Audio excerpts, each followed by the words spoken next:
Mega brother Nagababu ఎమ్మెల్సీగా ఎన్నికైన విషయం తెలిసిందే. గత మార్చి నెలలో జరిగిన శాసనసభ్యుల కోటా ఎమ్మెల్సీ ఎన్నికల్లో జనసేన అభ్యర్థిగా పోటీ చేసి ఏకగ్రీవంగా ఎన్నికయ్యారు నాగబాబు.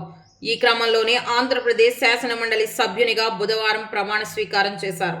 దాంతో ఆయనకు సినీ రాజకీయ ప్రముఖులు, మెగా అభిమానులు శుభాకాంక్షలు చెబుతూ సోషల్ మీడియా వేదికగా పోస్టులు పెడుతున్నారు.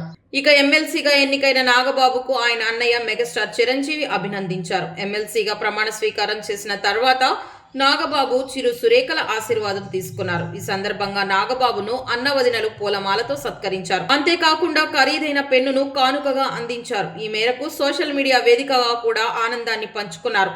ఆ పోస్టులో ఆంధ్రప్రదేశ్ విధాన పరిషత్ సభ్యుడిగా ప్రమాణ స్వీకారం చేసిన తమ్ముడు నాగబాబుకి ఆత్మీయ అభినందనలు, ఆశీస్సులతో అన్నయ్య వదిన అని పేర్కొన్నారు. ఈ సందర్భంగా కొన్ని ఫోటోలను కూడా షేర్ చేశారు. అంతకుముందు పవన్ ఎన్నికల్లో గెలిచిన తర్వాత కూడా అన్న వదినల ఆశీర్వాదం తీసుకున్నారు. ఆ సమయంలో కూడా సురేఖ తన మరిదికి కాస్ట్లీ పెన్ ని కానుకగా అందించారు.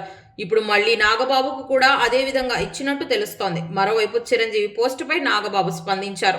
ఈ మేరకు చేసిన ట్వీట్ లో, అన్నయ్య మీ ప్రేమ మద్దతుకు కృతజ్ఞుడిని. మీరు కానుకగా ఇచ్చిన పెన్ను నాకెంతో ప్రత్యేకం. ప్రమాణ స్వీకార కార్యక్రమంలో ఆ కళాన్ని వినియోగించడాన్ని ఎంతో గౌరవంగా భావించానని తెలిపారు.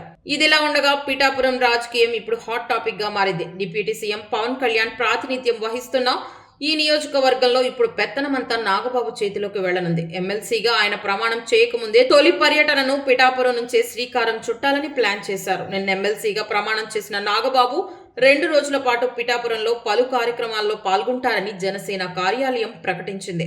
అంతేకాదు ఏపీ డిప్యూటీ సీఎంగా అటు ఏపీ రాజకీయాలతో పాటు కేంద్ర రాజకీయాల్లో పవన్ కళ్యాణ్ బిజీగా ఉండనున్నారు. ఈ నేపథ్యంలో ఆయన నియోజకవర్గానికి ఓ ఇన్ఛార్జిగా నాగబాబు వ్యవహరించనున్నారు. ఈయన జనసేన లోకల్ రాజకీయాలతో పాటు పిఠాపురానికి సంబంధించిన బాధ్యతలు ఇకపై ఆయనే చూసుకోనున్నారు. అంతేకాదు ఈ పర్యటనతో నాగబాబు పిఠాపురం నియోజకవర్గ ఇన్ఛార్జిగా నియమిస్తారని ప్రచారం జరుగుతోంది. కాగా ఈ రోజు నగరంలో ఉప ముఖ్యమంత్రి పవన్ కళ్యాణ్ ను ఎమ్మెల్సీ జనసేన రాష్ట్ర ప్రధాన కార్యదర్శి నాగబాబు కలిశారు. విజయవాడలో వీరిద్దరు సమావేశమయ్యారు. ఎమ్మెల్సీగా ప్రమాణ స్వీకారం చేసిన నాగబాబుకి డిప్యూటీ సీఎం శుభాకాంక్షలు తెలిపారు.